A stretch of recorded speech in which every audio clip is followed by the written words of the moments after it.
Hello मेरे प्यारे से दोस्तों, इस एपिसोड की स्टार्टिंग में हमें एंजल को दिखाया जाता है जो कि लॉन्ग हाउचन को अपनी तरफ आता हुआ देख करके वो अंगड़ाइयाँ लेते हुए उठती है और लॉन्ग हाउचन से कहती है कि काफ़ी सदियाँ बीत चुकी हैं मगर आज तक कोई भी ह्यूमन इटर्नल ट्रायल के अंदर एंटर किया ही नहीं है, क्योंकि आज तक कोई भी क्रिएशन ट्रायल को पास ही नहीं कर पाया था। फाइनली इतने लाख सालों के बाद मैं किसी ह्यूमन को अपने सामने देख रही हूँ। तभी लॉन्ग हाउचन कहता है कि अगर ये इंटरनल रैलम है तो इसका मतलब इंटरनल रिंग भी यहीं पे होगी, बस मुझे उसे ढूंढना होगा। मगर आखिर ये एंजल कौन है? तभी वो एंजल कहती है कि लॉन्ग हाउचन, क्रिएशन ट्रायल काफ़ी ज़्यादा कॉम्प्लिकेटेड था। ये कहने के साथ वो अपने राइट हैंड में एक पोर्टल को क्रिएट करके अपने मैजिक वेपन को समन करती है। हाउचन से कहती है कि इस ट्रायल में सिर्फ तुम्हें यहाँ पे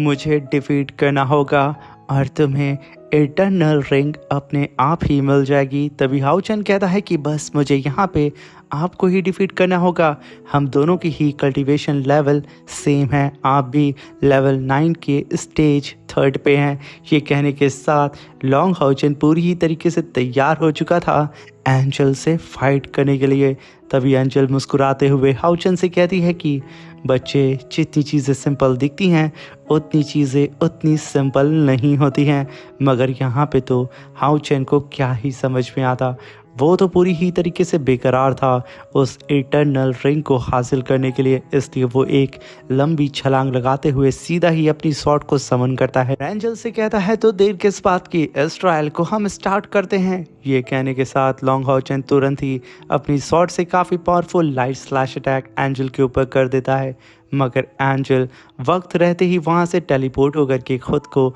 लॉन्ग हाउचन के अटैक से बचा लेती है। तभी वो लॉन्ग हाउचन से कहती है कि बच्चे, अब मेरी बारी है। ये कहने के साथ वो इंटरनल फ्रोजन आइस टेक्निक को परफॉर्म करते हुए मल्टीपल आइस क्यूब से लॉन्ग हाउचन के ऊपर अटैक करना शुरू कर देती है, जहाँ पे लॉन्ग हाउचन के ऊपर कई सारे आइस क्यूब से अटैक होने लगता है। लॉन्ग हाउचन इधर उधर भाग करके खुद की जान को बचाता है और जैसे ही उसके सामने एक आइस क्यूब आता है वो अपनी डिवाइन शॉट से सीधा ही उस आइस क्यूब को 2 भाग में फाड़ करके रख देता है। मगर यहाँ पे तो लॉन्ग हाउचन की शॉट फ्रीज हो चुकी थी। ये देख के लॉन्ग हाउचन भी थोड़ा बहुत कंफ्यूज होता है, मगर वो अपनी पावर को रिलीज करके अपनी शॉट को उस फ्रोजन आइस से रिलीज कर लेता है। और वहीं पे हाउचन कहता है कि यकीनन तुम्हारी आइस पावर काफ़ी ज़्यादा वायलेंट है, मगर वो मेरे शॉट के सामने कुछ नहीं। ये कहने के साथ लॉन्ग हाउचन फिर से एक और स्लैश अटैक सीधा ही उस एंजल के ऊपर कर देता है, मगर वो एंजल वक्त रहते ही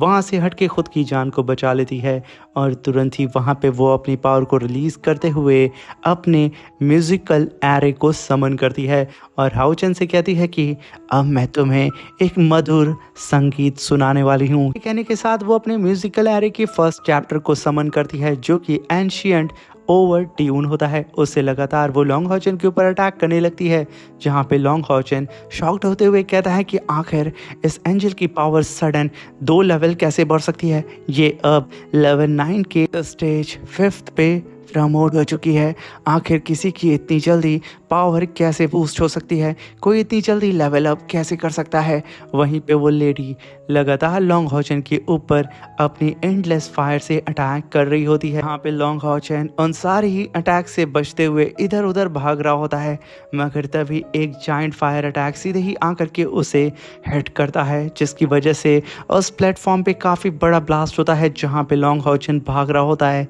और इसे देख करके उस एंजल को लगता है कि उसने लॉन्ग हाउचन को एक ही अटैक में धानाशाही कर दिया, मगर लॉन्ग हाउचन धुएं को चीरते हुए अपनी शॉट को लेकर के सीधा ही एंजल के ऊपर अटैक करने के लिए चला जाता है। देख करके एंजल अपने म्यूजिकल साइन से सीधा ही हाउचन के ऊपर अटैक करने लगती है, जहाँ पे हाउचन लगातार अपने शॉट से उन सारे ही म्यूजिकल सिंबल्स को डिस्ट्रॉय करते हुए सीधा ही एंजल के करीब पहुंचने की कोशिश करता है। मगर उसे यहाँ पे एंजल के करीब पहुंचने में काफ़ी ज़्यादा मुश्किलों का सामना करना पड़ रहा होता है। मगर तभी हाउ चैन टेलीपोर्ट होकर के एंजल के ऊपर अटैक करने के लिए चला जाता है, मगर वक्त रहते एंजल तो हट जाती है और वो लॉन्ग हॉचन के अटैक को डॉज करती है। मगर लॉन्ग हॉचन फिर से पलट करके अपनी शॉट से उसके ऊपर अटैक करने चला जाता है, मगर तभी एंजल अपनी स्टिक से लॉन्ग हॉचन को होल्ड करती है और उससे कहती है कि तुमने 3 बार ट्राई कर लिया, मगर अफसोस की बात है ना कि तुम मुझे टच भी नहीं कर पा रहे हो। हाउ चैन, तुम यहाँ पे मारे जाओगे, लौट जाओ। ये कहने के साथ वो एंजल अपने लेफ्ट हैंड में अपने म्यूजिकल सिंबल को समन करती है और इधर लॉन्ग हॉचन को बातों ही बातों में उलझाए रखती है और सडन एक सरप्राइज अटैक लॉन्ग हॉचन के चेस्ट के ऊपर वो कर देती है, जिसकी वजह से लॉन्ग हॉचन काफ़ी तेज़ी से ज़मीन पे जा कर के गिरता है और वहाँ पे काफ़ी बड़ा फिर से धमाका होता है। और यहाँ पे इस एंजल को लगता है कि हाउ चैन मारा गया होगा, क्योंकि इस एंजल ने काफ़ी क्लोज रेंज में उस लॉन्ग हॉचन के ऊपर अटैक किया है। मगर तभी लॉन्ग हॉचन फिर से उड़ते हुए अपनी शॉट को लेकर के उस एंजल के सारे ही स्पिरिचुअल सिंबल को डिस्ट्रॉय करते हुए उसके करीब बढ़ रहा होता है, जिसे देख करके एंजल की सिट्टी पिट्टी गुल हो चुकी होती है कि आखिर ये कितना ज़्यादा पावरफुल है। तभी एंजल के करीब फिर से लॉन्ग हॉचन पहुंच चुका था, जिसे एंजल फिर से अपने वेपन से होल्ड करके उसे पीछे ढकेल के कहती है कि तुम सच में पूरी ही तरीके से वर्दी हो क्रिएशन ट्रायल को पास करने में, मगर तुम इटर्नल रैलम को क्रॉस नहीं कर पाओगे मेरे रहते हुए। ये कहने के साथ वो फिर से आइस क्यूब से लॉन्ग हॉचन के ऊपर अटैक करने लगती है, जहाँ पे लॉन्ग हॉचन इधर उधर भाग करके 9 ड्रैगन स्टेप को कास्ट करने लगता है। जैसे ही लॉन्ग हॉचन का फॉर्मेशन उस एंजल के चारों ही तरफ फैल चुका था, लॉन्ग हॉचन तुरंत ही वहाँ पे अपने 9 ड्रैगन केज को समन करता है और उसके अंदर उस एंजल को ट्रैप कर लेता है। और तभी हम देखते हैं कि उस केज के अंदर एक स्पिरिचुअल ड्रैगन भी अपीयर होता है, जो कि सीधा ही उस एंजल को देख करके रोर करने लगता है, जिससे तुरंत ही लॉन्ग हॉचन ने उस ड्रैगन से एंजल के ऊपर अटैक कर दिया था। और इधर एंजल अपने स्टिक से काफ़ी पावरफुल अटैक करके उस ड्रैगन को होल्ड करने की कोशिश करती है, मगर तभी हाउचन पीछे टेलीपोर्ट हो जाता है उस एंजल के और अपनी शॉट से उसके ऊपर स्नेक अटैक करने वाला होता है, मगर वो एंजल लॉन्ग हॉचन को सेंस कर लेती है और वक्त रहते ही वहाँ से टेलीपोर्ट हो जाती है, जिसकी वजह से लॉन्ग हॉचन का ही ड्रैगन उसके ठीक सामने आ चुका था, उल्टा हाउचन के ऊपर ही अटैक करने के लिए। लॉन्ग हॉचन ये देख करके वक्त रहते ही हट जाता है उस ड्रैगन के सामने से, जिसकी वजह से हाउचन ने काफ़ी शानदार तरीके से अपने ही अटैक से खुद को बचा लिया था। तभी एंजल हंसते हुए कहती है कि बच्चे, तुम सच में काफ़ी ज़्यादा पावरफुल हो, मगर अफसोस की बात है ना, तुम्हारे 2 कौड़ी के अटैक मेरा यहाँ पे कुछ भी बिगाड़ नहीं पा रहे हैं। अगर तुम्हें यहाँ पे इंटरनल रिंग चाहिए तो मेरे ऊपर तुम्हें काफ़ी पावरफुल अटैक करना होगा, और वैसे भी हम दोनों में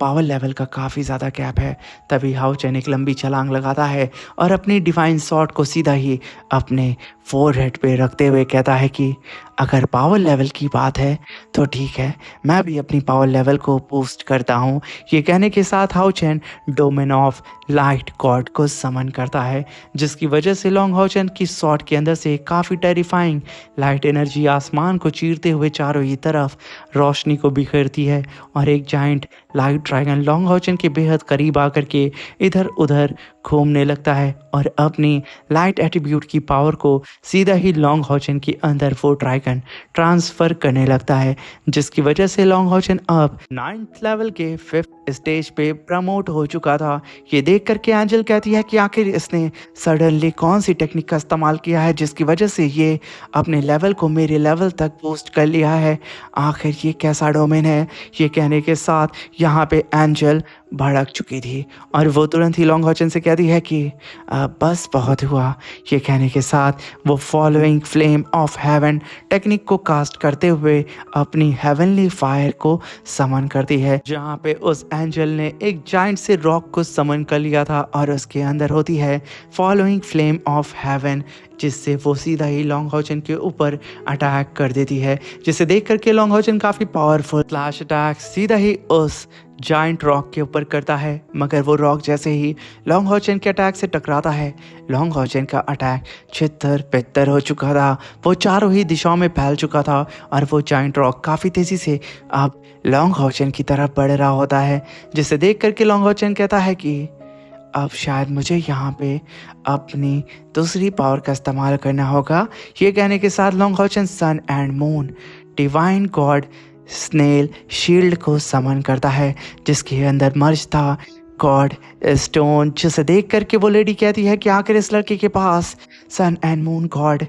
स्नेल शील्ड और वो गॉड डिवाइन स्टोन कैसे आ सकता है। आखिर उस ड्रैगन ने इसे वो डिवाइन स्टोन कैसे दे दिया। तभी हम देखते हैं कि लॉन्ग हॉचन यहाँ पे अपनी पूरी पावर को रिलीज करके अपने sun and moon god snail shield की पावर का इस्तेमाल करके उस एंजल की फॉलिंग फ्लेम ऑफ हेवन को अपनी शील्ड के अंदर सॉलो करने लगता है, जिसे देख करके यहाँ पे तो उस एंजल की तो होश उड़ चुके थे कि आखिर ये पॉसिबल कैसे हो सकता है। मगर यहाँ पे देर हो चुकी थी, क्योंकि लॉन्ग हॉचन ने पूरी ही तरीके से उस फ्लेम को अपने अंदर यानी कि अपनी शील्ड के अंदर एब्जॉर्ब करते हुए सीधा ही उस एंजल से कहता है कि अब तुम अपनी ही फॉलोइंग फ्लेम ऑफ हेवन का मजा चको। कहने के साथ लॉन्ग हॉचन उस एंजल के ऊपर अटैक कर दिया था, जहाँ पे एंजल अपने सामने स्पिरिचुअल शील्ड बना करके उस अटैक को होल्ड करते हुए कहती है कि आखिर ये पॉसिबल कैसे हो सकता है। मगर तभी वहां पे एक ब्लास्ट होता है, वो ब्लास्ट सीधा ही एंजल को उठा करके पीछे पटक देता है, जहाँ पे एंजल कई सारे फ्लोटिंग स्टोन को तोड़ते हुए एक फ्लोटिंग स्टोन के अंदर जा करके धंस जाती है। यहाँ पे हाउचन को अब लगने लगा था कि वो इस एंजल को हरा चुका है और शायद मैं अब उस इटर्नल रिंग को भी हासिल कर लूँगा। लॉन्ग हॉचन यहाँ पे खुशी हो रहा होता है, मगर वो एंजल जिस फ्लोटिंग स्टोन के अंदर दबी थी वो फ्लोटिंग स्टोन वहाँ पे ब्लिंक करता है, जहाँ पे एंजल एक ही बार में अपनी पावर को अनलेश करते हुए उस स्टोन को चारों ही दिशाओं में फैलाते हुए सीधा ही लॉन्ग हॉचन से कहती है कि बच्चे ये मूव काफ़ी शानदार था, मगर अब तुम तैयार हो जाओ मेरे म्यूजिकल एरे के सेकेंड चैप्टर को फेस करने के लिए, क्योंकि अब मैं तुम पर किसी भी तरीके का रहम नहीं करने वाली हूँ। तभी लॉन्ग हॉचन अपनी शील्ड को तुरंत ही अपनी बॉडी के अंदर एब्जॉर्ब कर लेता है और तभी हम उस एंजल को देखते हैं जो कि अपनी पावर को धीरे धीरे करके एक्टिवेट कर रही होती है और वहीं पे लॉन्ग हॉचन चुपचाप खड़े होकर के उसे देख रहा होता है, जहाँ पे उस एंजल की पावर अब बहुत ही ज़्यादा टेरिफाइंग हो चुकी थी और वहीं पे वो एंजल अपनी पावर को रिलीज़ करके सीधा ही वहाँ पे star of the dark night को समन करती है, जहाँ पे उसने अब कई सारे जाइंट एस्ट्रॉइड को समन किया था, जिसके अंदर उसकी following flame of haven fuse थी, जिससे लगातार वो लॉन्ग हॉचन के ऊपर अटैक भी करने लगती है। लॉन्ग हॉचन इधर उधर भाग करके अपनी जान को बचाता है और सीधा ही अपने मन में सोचते हुए कहता है कि ये लड़की तो अभी लेवल 9 के स्टेज 5 पे थी, आखिर ये कैसे खुद का ब्रेक थ्रू लेवल 9 के स्टेज 7 पे कर सकती है। ये फिर से 2 लेवल अप अपना ब्रेक थ्रू कैसे कर सकती है, आखिर ये पॉसिबल कैसे हो सकता है। क्योंकि एक बार में अगर कोई भी कल्टीवेटर अपना 4 लेवल ब्रेक थ्रू करेगा तो उसके ऊपर उसकी ही पावर बैकफायर करेगी, क्योंकि उसकी बॉडी भी उस लेवल को हैंडल करने के लिए पावरफुल होनी चाहिए। मगर इस एंजल की स्ट्रेंथ तो बिल्कुल मुझसे ही सिमिलर है, आखिर ये सडन अपना 4 लेवल कैसे ब्रेक थ्रू कर सकती है। कहीं ऐसा तो नहीं कि ये किसी और से अपनी पावर को उधार ले रही है, मगर मुझे उस पावर का सोर्स नज़र क्यों नहीं आ रहा है। ये कहते हुए लॉन्ग हॉचन इधर उधर भागते हुए खुद की जान को बचा रहा होता है, मगर सडन लॉन्ग हॉचन के सामने कई सारे एस्ट्रॉयड अपीयर हो चुके थे और जिस प्लेटफॉर्म पे वो भाग रहा था वो प्लेटफॉर्म भी पूरी तरीके से डिस्ट्रॉय हो चुका था, जिसे देख करके लॉन्ग हॉचन को ना चाहते हुए अपनी स्वॉर्ड से कई सारे एस्ट्रॉयड को डिस्ट्रॉय करना पड़ता है, मगर एक एस्ट्रॉयड उसके बेहद करीब आ चुका था। लॉन्ग हॉचन अपने sun and moon god snail shield को समन करके उस जायंट से एस्ट्रॉयड को खुद से काफ़ी दूर होल्ड कर देता है और उसे रोकने की कोशिश करता है, मगर तभी लॉन्ग हॉचन कहता है कि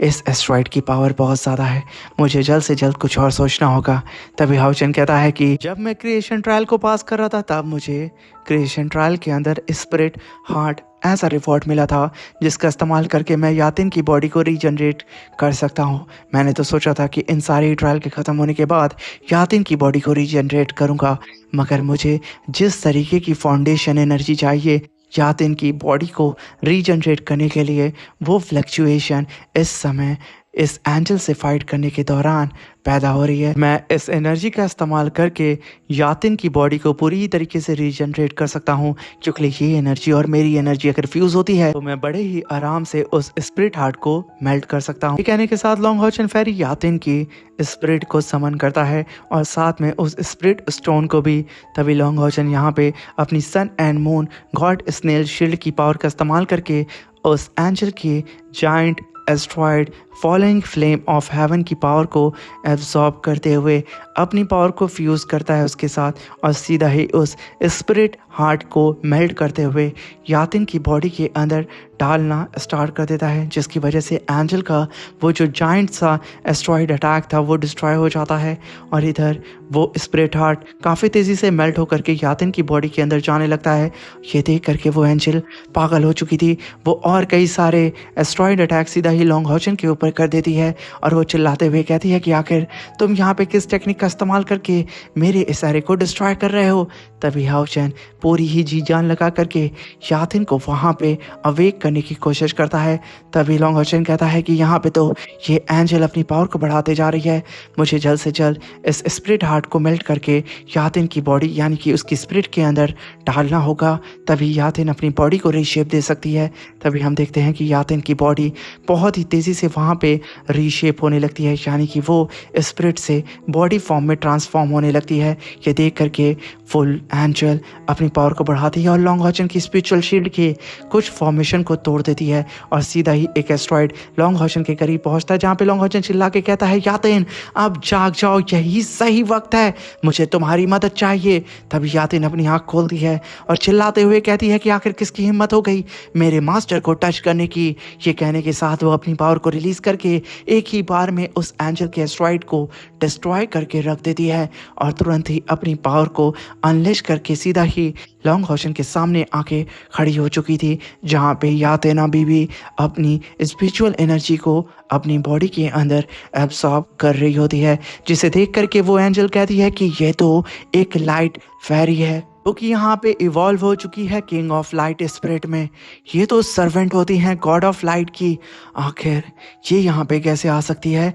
मुझे इससे सावधान रहना होगा, ये काफ़ी खतरनाक है। वहीं पे यातिन अपनी पावर को बहुत ही तेज़ी से रिलीज़ करती है। तभी लॉन्ग हॉचन यातिन की फिजिकल बॉडी को देख करके कहता है कि फाइनली यातिन को अपनी बॉडी मिल चुकी है। और यहाँ पे यातिन को जैसे ही मैंने उस स्पिरिट हार्ट क्रिस्टल को मेल्ट करके उसकी स्पिरिट के साथ फ्यूज़ किया, जिसकी वजह से यातिन सिर्फ एक फेरी लाइट थी जो कि अब किंग ऑफ लाइट में खुद को इवॉल्व कर चुकी है, यानी कि यातिन ने अपना ब्रेक थ्रू कर लिया है, जिसकी वजह से यातिन के साथ जो मेरा सोल कॉन्ट्रैक्ट था वो टूट चुका है। और अब फेरी यातिन अपनी न्यू एबिलिटी के साथ अकेले ही किसी से भी फाइट कर सकती है। यहाँ पे यातिन पूरी ही तरीके से अब इंडिपेंडेंट है, वो अब मुझसे किसी भी तरीके से सोल चेन से बंधी नहीं है। तभी लॉन्ग हॉचन यातिन को देख करके और भी ज़्यादा शॉक्ड हो जाता है